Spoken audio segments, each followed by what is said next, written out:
Praise the Lord. Shalom to everyone. मैं आज फिर से एक मुद्दा लेके आया हूं।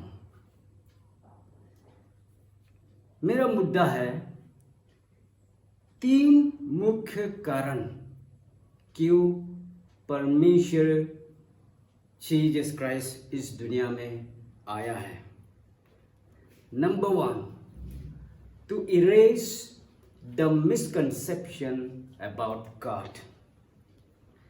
जो गलत फहमियां है परमेश्वर के ऊपर, उसको हटाने आया है। 2 Corinthians 4:4, Satan, who is the god of this world, has blinded those who don't believe.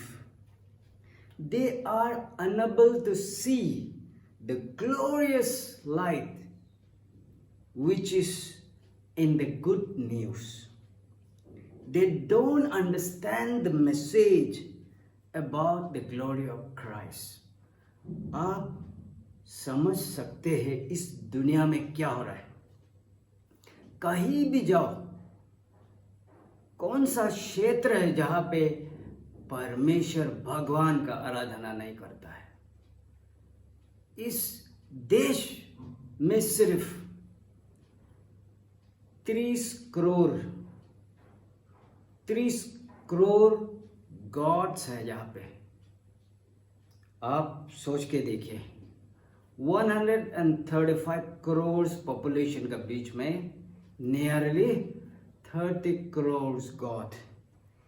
That means हर कोई रिलीजियस तो जरूर है, लेकिन कौन सा परमेश्वर है जो इस दुनिया को बनाया है और इस दुनिया को चला रहा है, ये समझना मुश्किल है। इसलिए इस डाउट को क्लियर करने के लिए प्रभु यीशु मसीह इस दुनिया में पधारे हैं। और 2 Corinthians 3:16 में भी देखिए, but whenever someone turns to the Lord, the veil is taken away. हर कोई जब परमेश्वर जीसस की ओर मुड़ता है, उसका दिमाग से एक कुछ ऐसा वेल, ऐसा दाव जो हट जाता है बोला है। और हर कोई इस परमेश्वर को अपनाने से पहले बहुत आदमी डाउट करता है, बहुत आदमी गलत फहमी रखते हैं, लेकिन जब जीसस को पा जाता है, इस गॉड को पा जाता है, हमेशा के लिए दाव जो क्लियर हो जाता है। यूहन्ना 14:6 में कहता है, I am the way, the truth and the life. और यही एक सच्चा एक वर्स जो कि बहुत बड़ा चीज कह देता है हम लोग को। सेकेंडली, परमेश्वर जीसस क्राइस्ट किस लिए इस दुनिया में पधारे हैं? To express the love of God. परमेश्वर हमें कितना प्रेम करता है, उस अनुभव को हमें महसूस कराने के लिए इस संसार में 2021 साल पहले जेरूशलम का गांव, एक बैतलहम गांव में आया है। एक फैमिली, एक हस्बैंड जोसेफ का नाम से और मेरी का नाम से, उन दोनों का बच्चा उनके कोख में पल के जन्मा है। और वो भी शास्त्र में कहता है विदाउट ह्यूमन इंटरवेंशन और विदाउट बायोलॉजिकल इंटरवेंशन जन्मा है बोला है।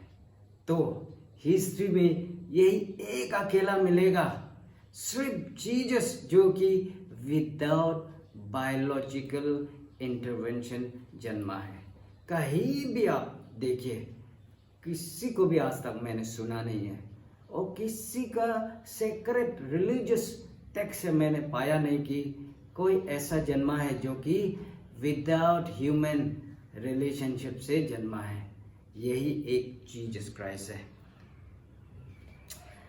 ग्रीक में कहे जाने से तरह तरह का प्रेम का बारे कह रहा है। एक जो है फिलियो फ्रेंडशिप लव, यहाँ पे एक 1 सैमुएल 18:1 में देखेगा, डेविड और जोनाथन जो कि 1 किंग सॉल का बेटा, दोनों का बीच में एक अच्छा फ्रेंडशिप दिखाई दे रहा है। जोनाथन का पिताजी डेविड को ढूंढ ढूंढ के उसको मारना चाहता है और इस तरफ उसका बेटा डेविड को बचा रहा है। अब सोच के देखिए, वो एक ट्रू फ्रेंडशिप नहीं होगा तो कैसा बचाना था। तो यही पे हम देखते हैं। सेकेंडली हम देखते हैं स्टोरगे पेरेंटल लव। अब लूक चैप्टर 15:24 में देखिएगा, एक लड़का जो कि प्रोडिगल सन के नाम से भी जाना जाता है, वो अपना बाप का रुपया पैसा धन दौलत को लेके एक फॉरेन कंट्री में जाता है, उड़ा के आ जाता है वापस। उसको एहसास होता है मैं फॉरेन जगह में सब कुछ रुपया खत्म होने के बाद खाने के लिए भी नहीं, कोई उसको देने वाला नहीं है। लास्ट में वो सुअर का खाना दाना को खाने तक वो ऐसा स्थिति हो गया था।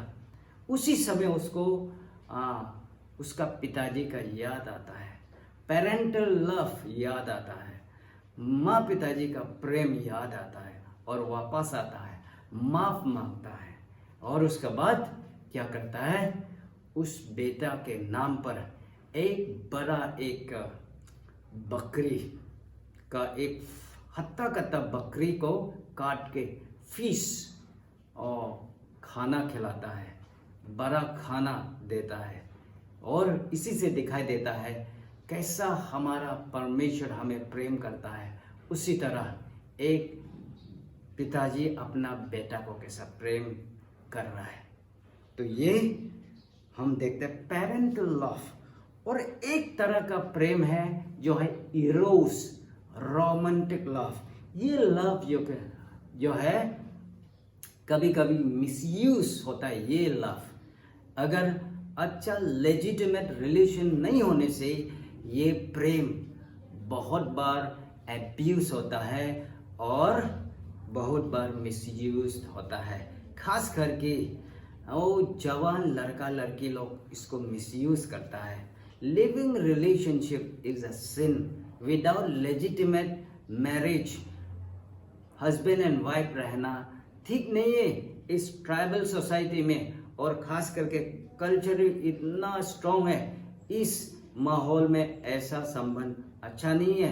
इवन इन रिलीजियस एरिया में भी उसको वो नहीं माना जाता है। तो रोमांटिक लव जो है एक लेजिटिमेट मैरिज के बाद ही होना चाहिए, खास करके हस्बैंड एंड वाइफ या न्यूली वेड लव के बीच में भी हो सकता है। और फाइनल लव क्या है बोलने से agape love. This is a love between God and his creations. It is a love between God and human being. ये अगापे लव हम परमेश्वर से हम मिलता है।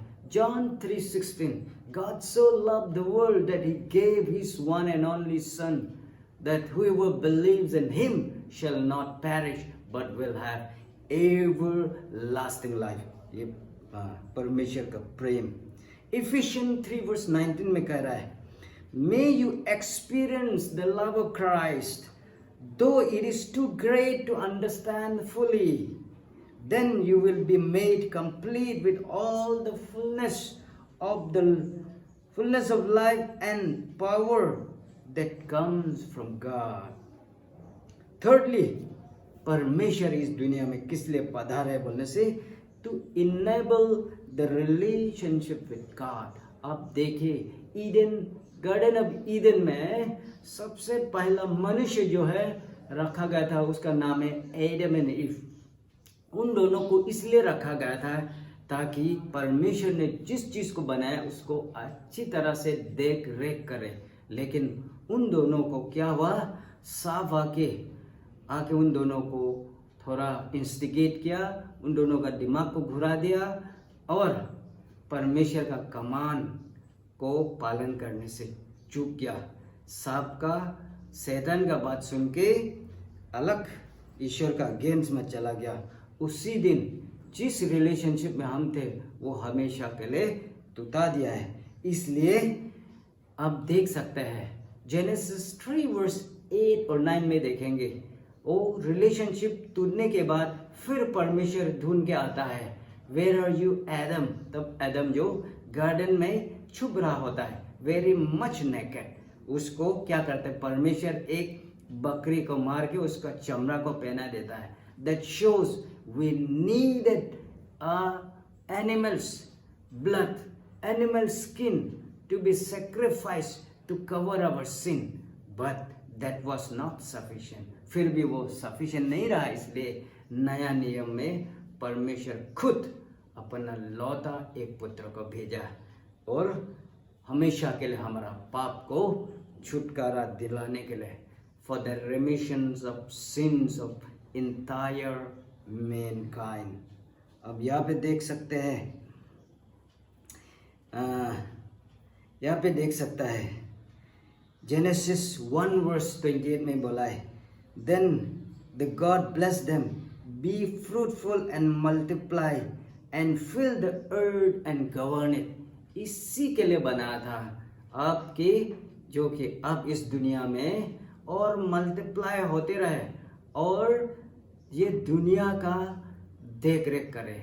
लेकिन हम क्या करते हैं, इंसान लोग अपना ग्रीड, अपना सेशियत, अपना इनसेशिएबल बेली, अपना भूख को मिटाने के लिए हम अभी इन्वायरमेंट को हम नष्ट पहुंचा रहा है, घास काट रहा है, कितना ये इन्वायरमेंट फॉरेस्ट खत्म कर रहा है, कितना कुछ सब पॉल्यूशन कर रहा है, इंडस्ट्रियल पॉल्यूशन, ऑटोमोबाइल पॉल्यूशन और सीवेज, गार्बेज, कितना पॉल्यूशन हो रहा है, प्लस नॉइस पॉल्यूशन और ये डिफॉरेस्टेशन हो रहा है। लेकिन परमेश्वर का अपना प्लान था कि इस दुनिया को अच्छी तरह से देखभाल करे, कौन, इंसान लोग। तो माय डियर फ्रेंड्स, प्लीज इस वचन में ध्यान दीजिए, 3 मुख्य कारण जो कि परमेश्वर इस दुनिया में आया है। Thank you so much. इस वचन में कुछ आपको लगा सुनने लायक, आपका दिल में कुछ लगा, पवित्र आत्मा आपसे कुछ बातें किया है, काइंडली इस चैनल को सपोर्ट करने ना भूलिएगा, इस चैनल को एटलीस्ट सब्सक्राइब कर देना। Thank you so much. शलोम। यहीं पे मैं रखता हूँ। आमेन।